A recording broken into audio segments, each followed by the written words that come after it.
அதுக்கடுத்து நம்ம லைனிங் ப்ளவுஸ்க்கு செய்கிற நார்மல் வேலை தான் மேம். முன்னாடி பிரின்சஸ் கட் ப்ளவுஸ் போட்டு பின்னாடி நம்மளோட பேக் இருக்கும்ல, அதை நேருக்கு நேராக வச்சு ஷோல்டரை ஜாயின் பண்ண போகிறோம். ஷோல்டர் ஜாயின் பண்ண பிறகு என்ன ஜாயின் பண்ணுவீங்க?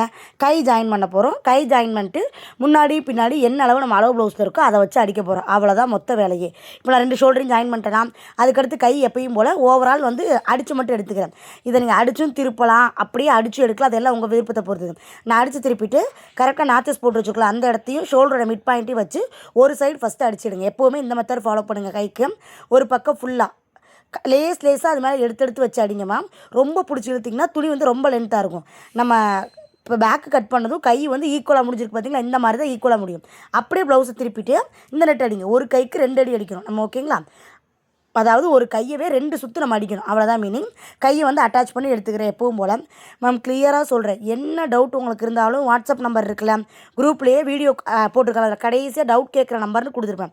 அந்த நம்பரில் கேளுங்க, நான் கிளியர் பண்ணுறேன். ஓகேங்களா? இதுக்கு அடுத்தடுத்து நம்ம பாவாடை சட்டை வீடியோ, சுடிதார் வீடியோ எல்லாமே போடுவோம். எல்லா கிளாஸஸுமே அது எல்லாமே இந்த மாதிரி கிளியராக தான் இருக்கும். டவுட் கேட்க நம்பர் கொடுத்துருக்கேன். அந்த நம்பரில் நீங்கள் தாராளமாக கேட்டுக்கலாம். கை முன்னாடியே சொன்ன மாதிரி 2 அடி அடிச்சிடுங்க. 1 அடி மட்டும் அடிக்கூடாது, ஏன்னா பிரிஞ்சிடும் நமக்கு. கை அடித்து முடித்த பிறகு பின்னாடி வந்து சென்டர் டாட் எப்படி பிடிக்க சொல்லியிருக்கேன். முதுகில் பின்னாடி இருக்குள்ள பேக் பாட்டு அதை முதுகில் ஷோல்டரில் நடுவில் பிடிச்சி மேக்ஸிமம் 2.5 இன்ச் பிடிங்க. கீழே ஒரு 1/4 இன்ச், மேக்ஸிமம் 2.5 இன்ச் பிடிச்சா போதும். இதெல்லாம் அக்யூரேட்டாக அளவு எடுக்கணும்னு அவசியம் இல்லை மேம். இப்போ எப்பவும் போல தான் ஃப்ரண்ட்டுக்கு முன்னாடி எவ்வளோ ஃப்ரண்ட் இருக்குன்னு பார்த்து மார்க் பண்ணுங்கள்.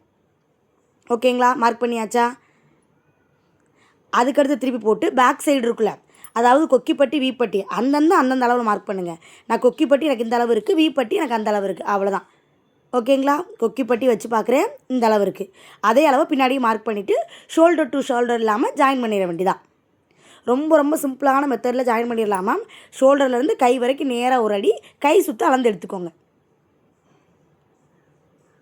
இப்போ நான் வந்து கீழே எல்லாத்துக்குமே பட்டி கொடுத்து திருப்பியிருக்கல மேம். இல்லை உங்கள் கஸ்டமர் வந்து அப்படியே டேரெக்டாக அடித்து திருப்ப சொல்கிறாங்க, நம்ம டேரெக்டாக அடிச்சும் திருப்பிக்கலாம். அவ்வளோதான் மேம். அதுக்கடுத்து மொத்தமாக நம்ம எக்ஸஸ் ஆகுது ஒரு 4 தையல் மட்டும் போட்டு அடித்தோம் அப்படின்னா நமக்கு தேவையான princess cut blouse ready. Next video பார்க்கலாம். பாய்.